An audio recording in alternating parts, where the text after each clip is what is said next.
Imagine you're diving way down, exploring an ancient shipwreck. Hmm. You're expecting maybe some pottery, maybe some bronze statues, which, let's be honest, is already incredible. Absolutely, a major find in itself. But then among all that, you find something else, just this lump. Corroded bronze, bits of wood, all stuck together. It's been on the seabed for 2,000 years. Right. And then when people finally look inside, they find gears.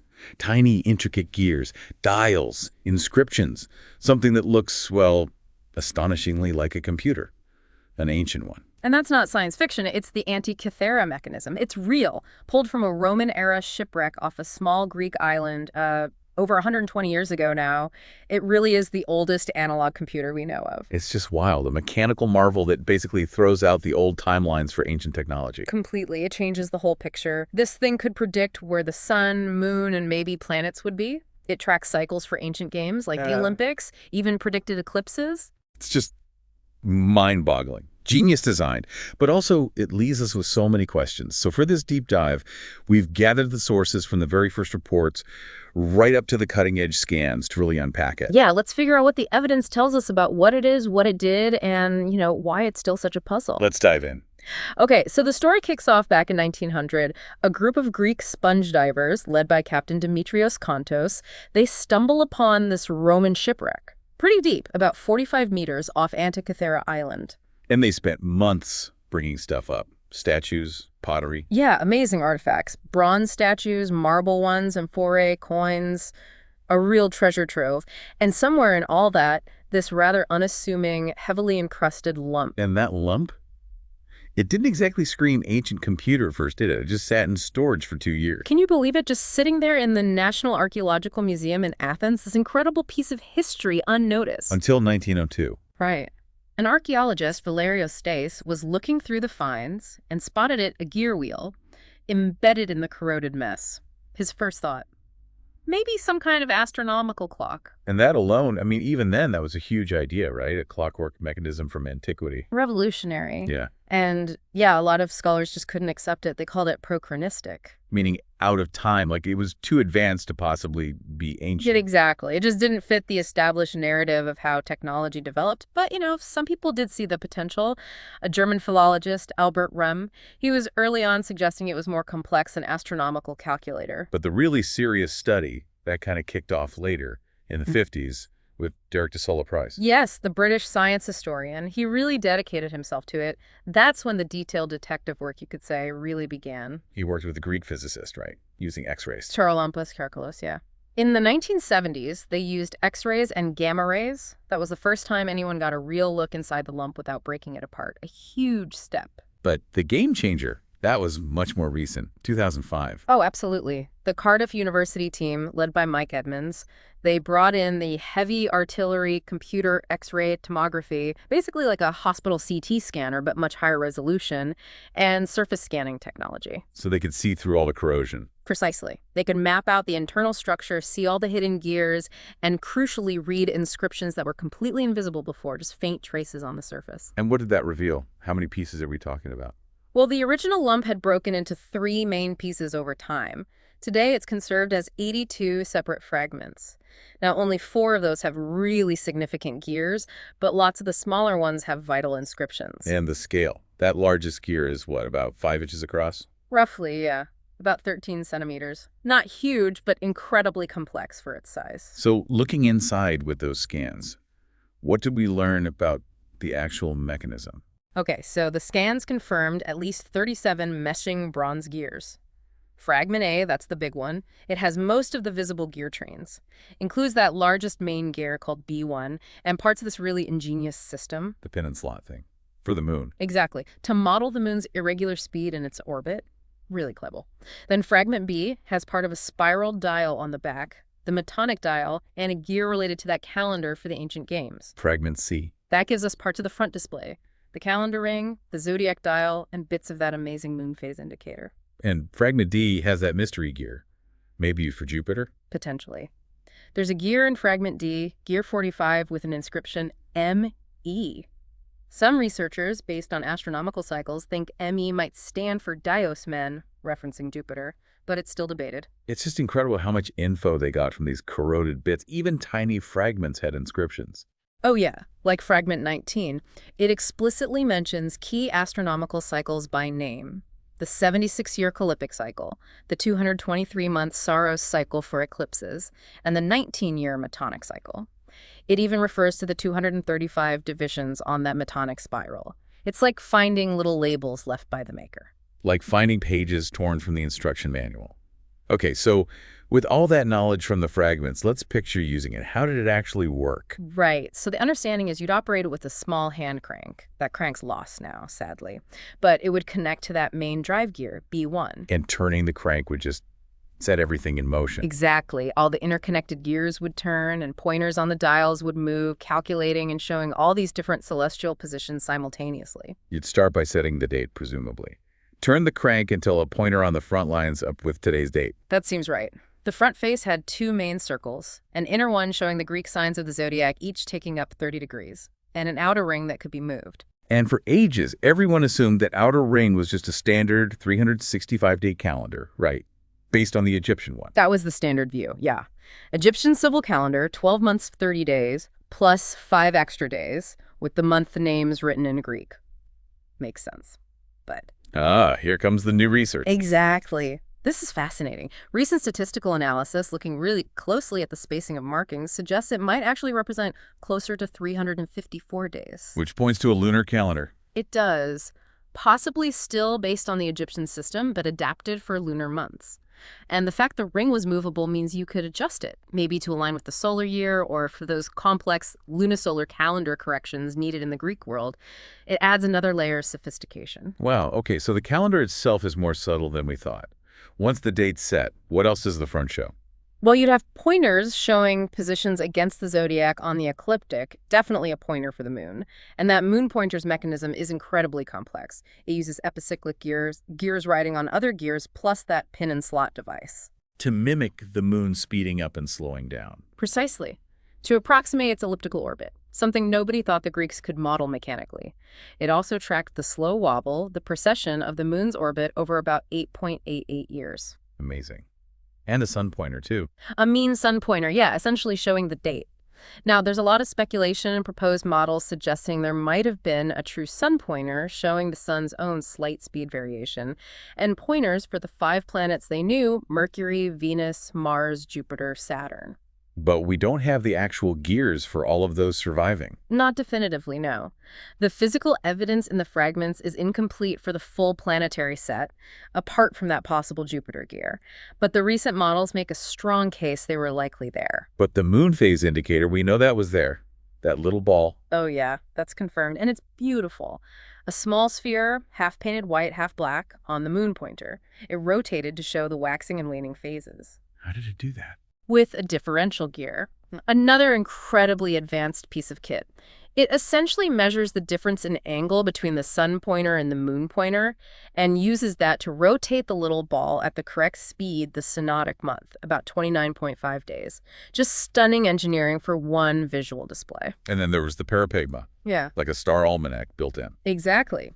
Inscriptions above and below the front dials, they listed key dates for when certain prominent stars or constellations like the Pleiades, Orion, Sirius, Arcturus would first become visible at dawn or last visible at dusk. Also, solstices and equinoxes.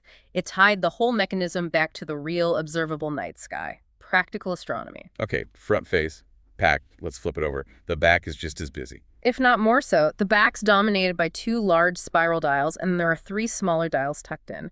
And here's where we get clues about where it might have been used. The calendar links. Right. The inscriptions, particularly the month names used on the back dials, they closely match calendars known from Epirus in northwestern Greece and the island of Corfu.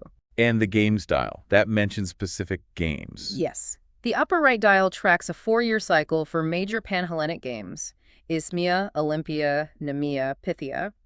But it also lists the Nai games held at Dodona, which is in Epirus.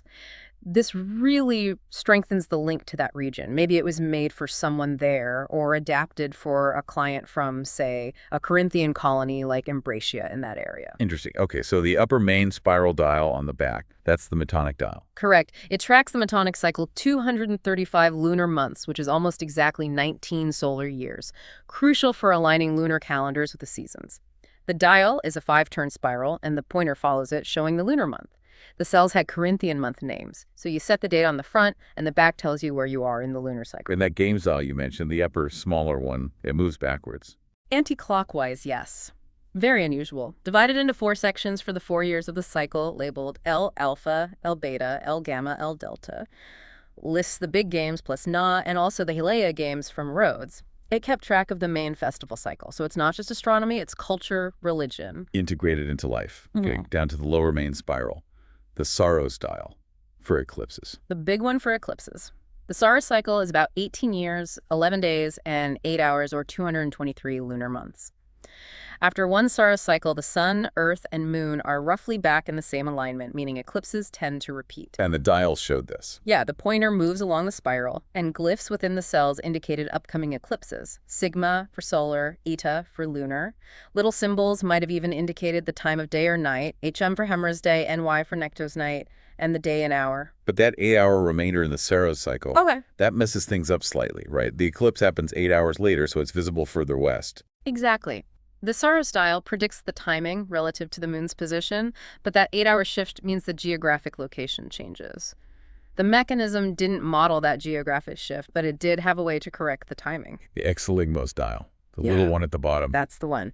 Exligmos means turning out. It tracks a 54-year cycle. That's exactly 3 Saros cycles. And 3 times 8 hours is 24 hours, a full day. So after 54 years, the timing resets to an integral number of days. So how did it help? It has 3 markings, 0, 8, and 16. A little pointer indicates which segment applies to the current Saros cycle. It tells you whether to add 0, 8, or 16 hours to the time shown on the main Saros dial to get a more precise prediction for when the eclipse would occur locally. It's a collection factor for that 8-hour drift. Wow, Yeah. people figured all this out from inscriptions. Were there instructions? Incredibly, yes. The mechanism originally had wooden doors covering the front and back. Fragments of the inscriptions from these doors survive. And the back door inscription reads like a user manual. It explicitly mentions the 76-year Calippic cycle, the 19-year Metonic, the 223-month Saros, and refers to the 235 subdivisions on the Metonic spiral. It's like they left us the help file. Which brings us to the gears themselves, the actual mechanics. This is where it just seems impossible for the time. It's staggering. We know of at least 30 gears, probably more like 37, maybe even more originally. The level of miniaturization, the complexity, you don't see anything comparable in Europe until the great astronomical clocks of the 14th century. That's a gap of over 1,400 years. So what else could it do? That huge debate. Did it show the planets? That's the million drachma question. We know the Greeks knew the 5 visible planets, Mercury, Venus, Mars, Jupiter, Saturn. Modeling their motion is tricky, though. They seem to speed up, slow down, even go backwards sometimes, retrograde motion. Did the mechanism model that? We mentioned that possible Jupiter gear. Right. Gear 45 in fragment D, labeled ME, that's a tantalizing clue.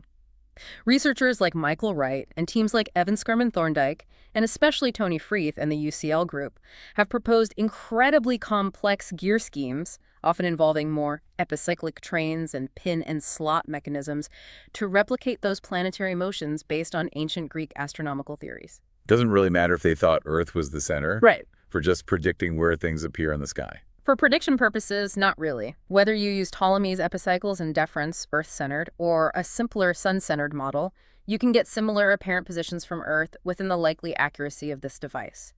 The question is, did they build the mechanisms to match the known complex apparent motions? And the latest research using those CT scans really helps here. Immensely. Knowing the exact tooth counts on the surviving gears allows researchers to work backwards. The 2021 UCL paper by Freeth and his team was a landmark. They figured out how the Greeks likely used clever gear ratios involving prime numbers like 7 and 17, and maybe even shared gears between different planet trains to approximate the cycles very accurately. And they connected this to numbers found inscribed on the mechanism, like 462 for Venus and 442 for Saturn. Exactly. Those numbers correspond very closely to the synodic periods, how often a planet reappears in the same place relative to the sun. This suggests the design was intended to model planetary movements, and potentially with higher accuracy than previously imagined. The UCL model proposes a way to fit all 5 planets into the mechanism's known structure, consistent with all the surviving evidence. It's a very compelling case. Okay, so the design concept is brilliant. Epicycles, differentials, but what about making it? These gears were hand-cut, right? Tiny triangular teeth. Yeah, about 1.6 millimeter pitch, cut by hand from bronze sheets. That handmade nature inevitably means imperfections. Slight variations in tooth shape and spacing, friction. It wouldn't have been perfectly smooth. Which leads to that surprising recent simulation result. Right, the Wilkins 2025 simulation. They modeled the exact tooth shapes revealed by the scans. Their computer model suggested that these tiny imperfections in the hand-cut triangular teeth might have caused enough friction and uneven meshing for the mechanism to potentially jam up after only about 4 months of simulated continuous use. So genius design may be limited by the manufacturing tech of the day. It's possible. It highlights this potential gap between the incredible theoretical understanding and the practical challenges of actually building such a precise machine with ancient tools and techniques. A brilliant idea, perhaps not perfectly executed or maybe needing frequent maintenance. That's fascinating.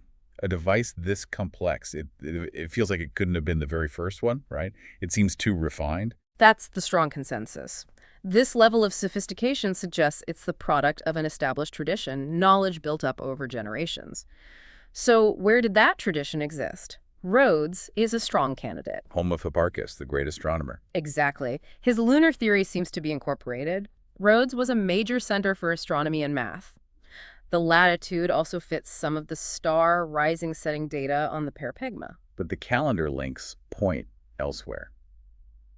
To Epirus. Yes, those specific month names and the Na games at Dodona are a powerful link to northwestern Greece, maybe Corinthian colonies there.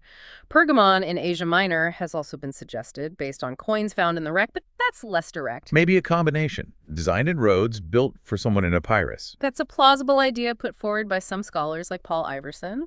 A prototype perhaps developed in the scientific hub of Rhodes, then a specific version commissioned and customized for a client in Epirus, incorporating their local calendar and games. It makes sense. And the win. Sometime before the shipwreck, obviously. Definitely before the wreck, which was around 70-60 BC. The dating of the mechanism itself is debated, maybe somewhere between 205 BC and 87 BC. There are also attempts to find a calibration date, an initial setting with suggestions around 178 BC or even 204 BC. The biggest takeaway for me is how this just shatters the old timeline of technology.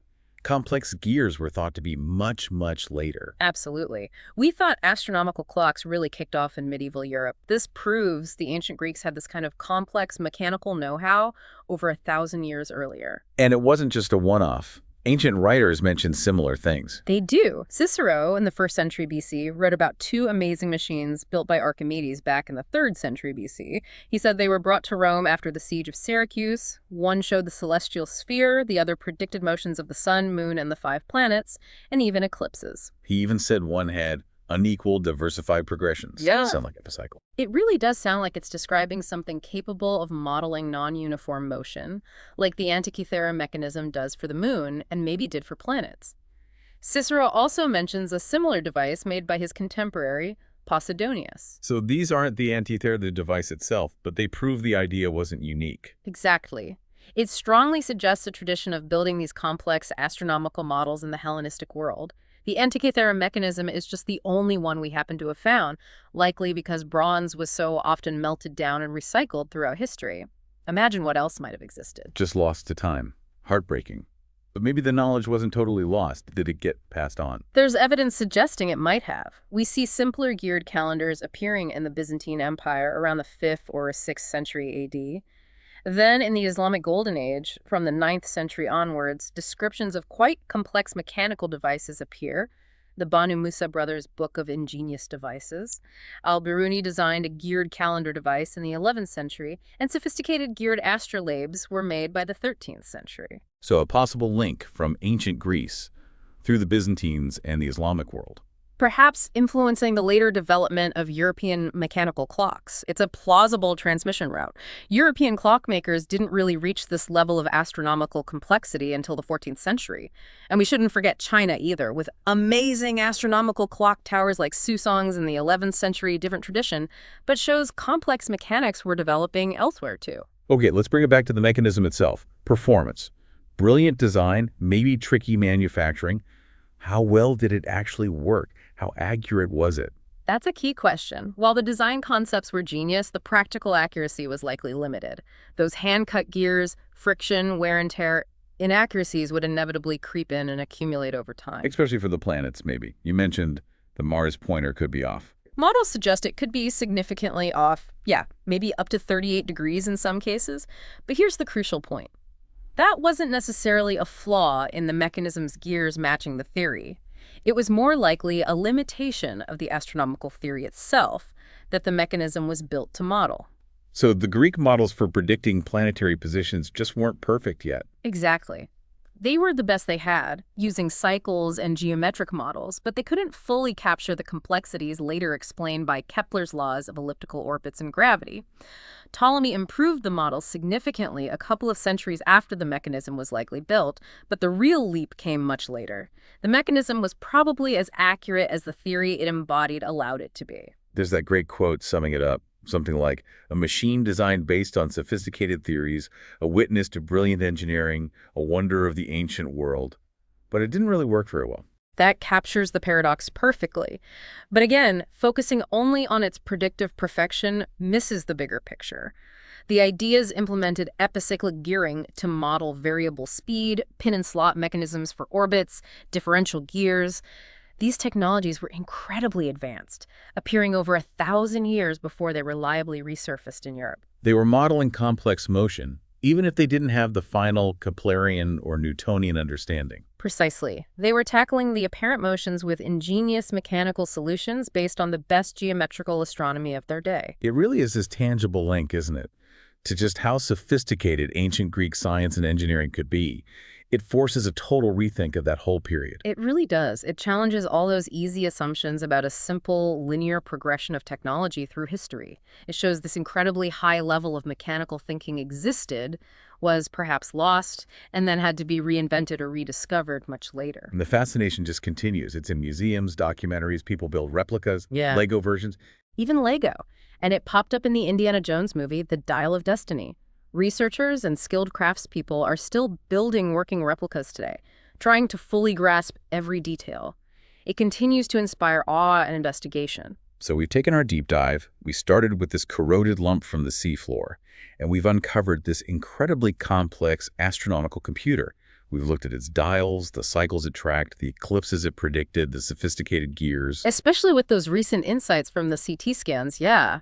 It's not just some historical curiosity, it's an artifact that fundamentally disrupts our timeline of technological history. Analog computing, complex clockwork, it was happening in ancient Greece at a level we barely imagine. And it leaves us pondering, doesn't it?